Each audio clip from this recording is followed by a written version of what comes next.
Hello friends, welcome to ZINT institute. So आज हम सीखेंगे स्टैटिस्टिकल फंक्शन के मैक्स ए, मिन और मिन ए फंक्शन के बारे में।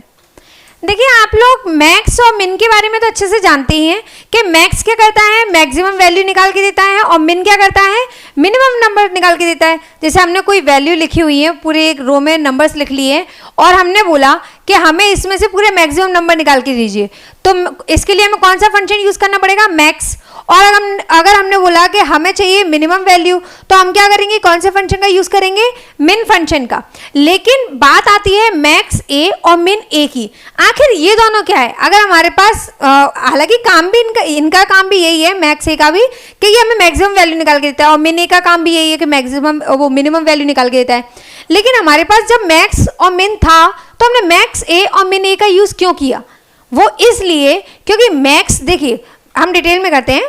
देखिए, पहले हम इस डाटा पे अप्लाई करके देखते हैं। ठीक है, यहाँ पे हम फंक्शन लगाने जा रहे हैं। पहले लगाएंगे हम मैक्स के लिए। ओके, तो देखिए मैक्स के लिए हम लगाते हैं, पहले हम लगाएंगे इक्वल। ओके, क्योंकि हमें क्या चाहिए, फंक्शन लगाना है, इसलिए इक्वल तो लगाना पड़ेगा। इक्वल के बाद में हम क्या करेंगे, कौन सा फंक्शन लगाना है हमें, मैक्स, तो हमने लिखा है यहाँ पे मैक्स, फिर ब्रैकेट लगाएंगे। उसके बाद हमें एक रेंज दे देनी है, ये हमने रेंज दे दी जिसमें से हमें निकालना है। हमने डाटा 1 वाला पहले हम निकाल रहे हैं, तो ये हमने रेंज दे दी कि हमें इसमें से मैक्सिमम वैल्यू निकाल के देना है, मैक्सिमम नंबर निकालना है। फिर हम लगा देंगे ब्रैकेट क्लोज और एंटर। तो देखिए आंसर क्या आया, 0.6। थोड़ा सा और जूम कर लेते हैं हम। देखिए, अब जैसे हमने 0.6 निकाल लिया, ठीक है। अब यही काम हम मैक्स ए के लिए यूज करते हैं। ओके, इस बार हम करेंगे मैक्स ए फंक्शन पे, हम इसे अप्लाई करके देखते हैं इसके लिए आंसर क्या आता है। हमने लगाया इक्वल मैक्स ए और ब्रैकेट ओपन किया, और फिर से हम इसको सिलेक्ट कर लेते हैं, इस रेंज को। फिर हम ब्रैकेट क्लोज करेंगे और एंटर। अरे ये क्या, ये तो 0.6 ही आ रहा है, तो वही तो आएगा। मैक्स का काम क्या होता है, मैक्सिमम वैल्यू निकालना, और मैक्स ए का काम क्या होता है, सेम मैक्सिमम वैल्यू निकालना। लेकिन दोनों में डिफरेंस क्या है वो देखते हैं। ये देखिए, हमने बोला पहले, देखिए मैक्स का काम क्या होता है, मैक्स की डेफिनेशन पढ़िए। मैक्स में क्या लिखा हुआ है, returns the largest value in A set of value. मतलब जो हमने वैल्यू का रेंज सेलेक्ट किया, जो सेट सेलेक्ट किया है, उसमें से हमें सबसे लार्जेस्ट वैल्यू निकाल के देता है। वो तो ठीक है, फिर नेक्स्ट लाइन पढ़िए, ignores logical value and text. यानी कि ये जो लॉजिकल वैल्यूज आते हैं और जो टेक्स्ट आते हैं उनको इग्नोर करता है। कौन, मैक्स फंक्शन। इतना क्लियर हुआ। मैक्स फंक्शन क्या करेगा, आपको जो आपने सिलेक्ट किया रेंज, उसमें से मैक्सिमम वैल्यू निकाल के तो देगा। लेकिन अगर इसके बीच में कहीं पर भी लॉजिकल वैल्यू हुआ या कोई टेक्स्ट हुआ तो उसको इग्नोर कर देता है, उसको काउंट नहीं करता है। लेकिन यहाँ पर तो हमने अभी ना तो कोई लॉजिकल टेक्स्ट दिया है और ना ही कोई नॉर्मल टेक्स्ट दिया है, तो है ना। तो अब क्या इसमें क्या करेंगे, फिर वो नॉर्मल तरीके से करेगा, है ही नहीं तो इग्नोर किसी का। ठीक है, और मैक्स ए का काम क्या होता है, मैक्स ए का काम होता है returns the largest value in A set of value. यानी कि ये भी वही काम करेगा, लार्जेस्ट वैल्यू निकाल के देगा, लेकिन doesn't ignore logical value and text. ये लॉजिकल वैल्यू और टेक्स्ट को इग्नोर नहीं करेगा, अगर वो भी होंगे ना तो उनको भी ये काउंट करेगा। ठीक है, अब कैसे करेगा, चलिए वो देखते हैं। जैसे हमने यहाँ पे लगाया हुआ है, अभी यहाँ पर हमने देखा कि यहाँ तो ना ही कोई लॉजिकल वैल्यू है और ना ही कोई टेस्ट है, तो इस वजह से यहाँ कोई डिफरेंस समझ में नहीं आया। इसका डिफरेंस समझ में आएगा सेकंड वाले डाटा में। पहले इसको कंप्लीट करते हैं। देखिए, मिन का फंक्शन यूज करेंगे, तो हम यहाँ लगाएंगे मिन और ब्रैकेट ओपन किया, और फिर से इसको हमने सिलेक्ट किया रेंज को, ब्रैकेट क्लोज करेंगे और एंटर। तो देखिए क्या आ गया, 0.2। सही बात है, बिल्कुल एकदम सही आंसर आया। इसमें मिनिमम वैल्यू क्या, कौन सी है मिनिमम वैल्यू, 0.2। तो इसका आंसर कितना आ गया, 0.2। ठीक है, अब इसका मिन ए का फंक्शन लगाते हैं, इक्वल मिन। इसमें भी कोई फर्क नहीं आया क्योंकि इसमें कोई लॉजिकल वैल्यू और टेक्स्ट नहीं है ना, इस वजह से इसमें हमें डिफरेंस समझ में नहीं आएगा। नेक्स्ट वाले डाटा में आएगा। इसको हमने ब्रैकेट ओपन किया, फिर इसमें पूरा सिलेक्ट करेंगे और एंटर। देखिए यहाँ पे कितना आया, 0.2। इतना क्लियर हुआ। अब देखिए जैसे हम दूसरे वाले में देखते हैं, डाटा 2 हमने बना के रखा हुआ है। यहाँ मैंने क्या किया है, यहाँ पे मैंने कुछ लॉजिकल वैल्यू लेके रखी हैं, कुछ जनरल फॉर्म में अपने नंबर लेके रखे हैं और कुछ टेक्स्ट लेके रखे हैं।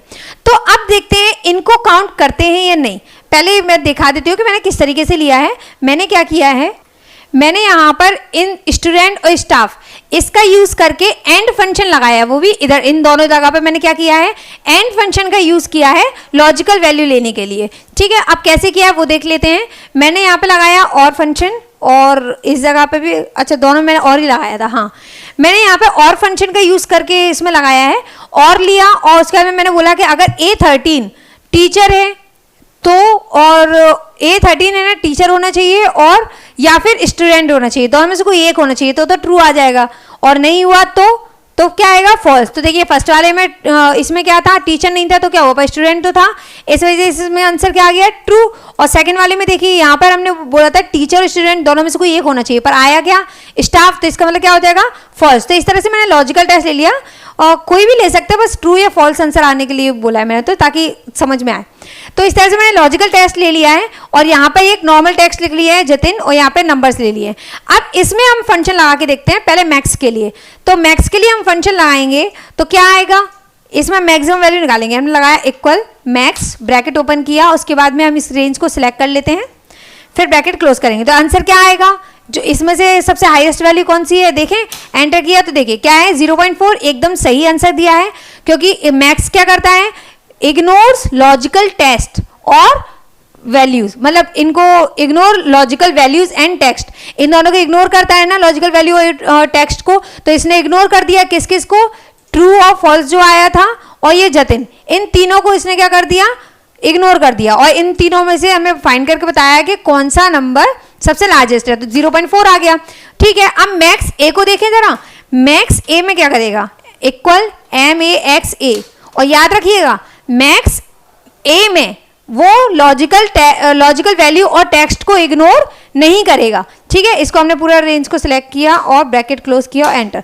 ये क्या आ गया भाई, इसका आंसर 1 कहाँ से आ गया, 1 तो इसमें पूरे में था ही नहीं, है ना, यही क्वेश्चन होगा आप लोगों का सबका। तो सुनिए आंसर एकदम सही है, घबराने की जरूरत नहीं है। आंसर 1 कैसे आया वो मैं समझाती हूँ।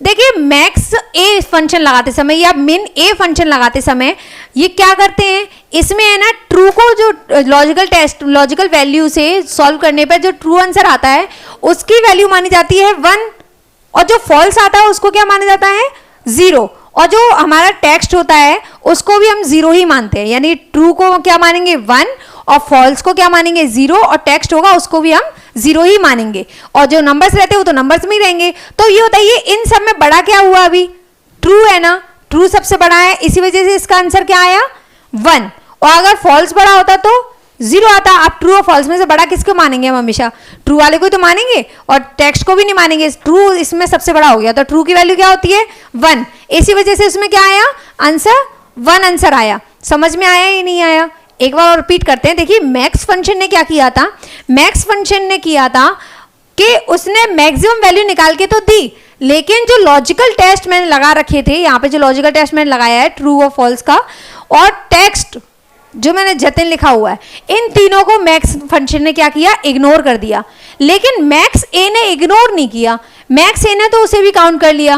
कैसे काउंट किया, उसने ट्रू को मान लिया 1 और फॉल्स को मान लिया 0, और जो नंबर्स थे उन्होंने तो नंबर में ही रहने दिया, और जो टेक्स्ट लिखा था उसे भी उन्होंने 0 में मान लिया। तो इस हिसाब से सबसे बड़ा क्या हुआ, जैसे हमने इसको इसमें देख रखा हुआ है, इसे 1 माना है और इसको हमने 0 माना है, और ये जो जैसा लिखा है वैसे की वैसे है ही, जैसे हमने इसको लिख दिया 0.3 और ये ले लिया 0.4, और इसको जो टेक्स्ट है उसको भी हमने 0 माना। तो अब इस हिसाब से इनमें से सबसे जो मैक्सिमम वैल्यू है वो क्या है, 1 ही तो हुई, तो इस वजह से इसका आंसर क्या आया 1। आई होप अब समझ में आ गया होगा। अब देखिए मिन फंक्शन का काम मिनिमम वैल्यू निकालेगा, लेकिन जो लॉजिकल वैल्यू होगी और टेक्स्ट होंगे उसको इग्नोर करेगा। तो हमने मिन लगाया और इसको पूरा रेंज को सिलेक्ट किया, इसके बाद हम ब्रैकेट क्लोज करेंगे और एंटर। तो देखिए क्या आ गया, इसमें 0.2 आ गया। सेम ऐसे ही अब मिन ए के लिए हम लगाएंगे, तो मिन ए क्या करेगा, जो लॉजिकल वैल्यूज होंगी और जो टेक्स्ट होंगे उसे इग्नोर नहीं करेगा। मिन ने क्या कर दिया था, इग्नोर कर दिया था, लेकिन मिन ए इग्नोर नहीं करेगा। तो इसमें हमने पूरी रेंज दी और ब्रैकेट क्लोज किया। अब इसमें आंसर क्या आना चाहिए, इसका आंसर आएगा 0, क्योंकि इन सब में यहाँ पर ये बताइए इसमें सबसे छोटा क्या है, फॉल्स और जतिन, ये दोनों ही छोटे हैं तो और दोनों ही बराबर आ रहे हैं, तो इसलिए इसका आंसर क्या आ जाएगा 0। Is that clear. अब क्योंकि 0.2 0.3 ये तो 0 से बड़े ही हुए ना। आई होप अब तो आपको सबको समझ में आ ही रहा होगा कि किस तरह से ये मिन ए फंक्शन काम करता है। ठीक है, तो इस तरह से आप इसका यूज कर सकते हैं, मैक्स का, मैक्स ए का, मिन का और मिन ए का। और ये बात याद रखिएगा कि मैक्स फंक्शन क्या करता है, मैक्स और मिन फंक्शन, ये दोनों फंक्शन क्या करेंगे, ये दोनों लॉजिकल वैल्यूज और लॉजिकल टेक्स्ट को इग्नोर करते हैं, लेकिन मैक्स ए और मिन ए फंक्शन इसको इग्नोर नहीं करते हैं। ठीक है, इस तरह से आप इसका यूज कर सकते हैं।